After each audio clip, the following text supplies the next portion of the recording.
நான் உங்களுக்காக ஜெபிக்கட்டுமா? நீண்ட வருஷமா குழந்தை இல்லாம கஷ்டப்பட்டுக்கிட்டு இருக்கிறீங்களா?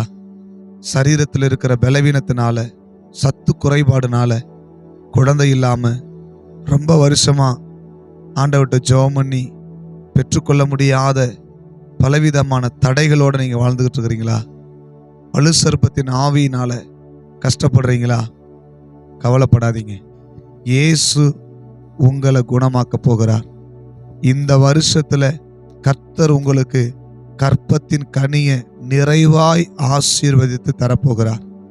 இந்த சத்தத்தை கவனமாய் கேட்டுக்கொண்டிருக்கிற என் அன்பு சகோதரனே, சகோதரியே, உன்னுடைய கண்ணீர், கலக்கம், பாரம் உன்னை விட்டு நீங்க போகிறது. நான் உங்களுக்காக ஜெபிக்கிறேன். என் கூட சேர்ந்து ஜெபம் பண்ணுங்க. அன்பின் பரலோக பிதாவே, இந்த நல்ல ஜெப நேரத்திற்காக உமக்கு ஸ்தோத்திரம்.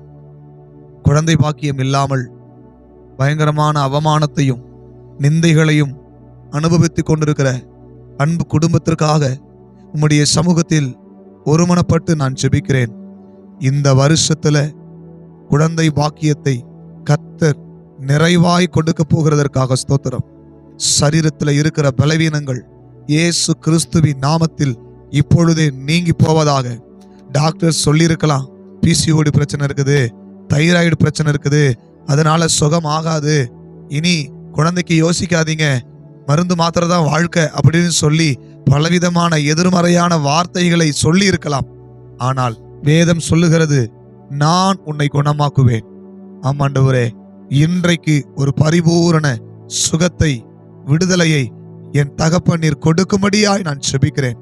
தைராய்டு பிரச்சனையிலிருந்து பரிபூரண விடுதலையை கொடுங்க.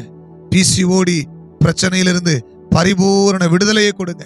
ஆண்டவரே, இந்த வருஷத்துல உடைய குடும்பத்துல குழந்தையின் சத்தம் கேட்கட்டும், சமாதானத்தின் சத்தம் கேட்கட்டும், சந்தோஷத்தின் சத்தம் கேட்கட்டும். ஆண்டவரே, வேதனையோடு இருக்கிற அன்பு குடும்பத்தை, மகனை, மகளை கண்ணோக்கி பாரும். ஆண்டவரே, ஒரு உதவி செய்யுங்க. ஆவியானவர், நீர் சரீரத்துல பலனை கொடுக்கிறதற்காக நன்றி. நிச்சயம் ஒரு விடுதலை, ஒரு அற்புதம் நடக்க போகிறது. சாட்சியாய் நிறுத்தும். எங்கள் ஜெபத்தை நீர் கேட்டதற்காக உமக்கு ஸ்தோத்திரம். இயேசுவின் நாமத்தில் ஜெபிக்கிறேன் நல்ல பிதாவே, ஆமென். கவலைப்படாதீங்க, நிச்சயமா உங்க ஜெபத்தை ஆண்டவர் கேட்டிருக்கிறார். இந்த வருஷத்துல ஒரு நன்மையின் சத்தத்தை உங்க காது கேட்கும். உங்க குடும்பத்துல சமாதானத்தை கர்த்தர் கொடுப்பார். God bless you.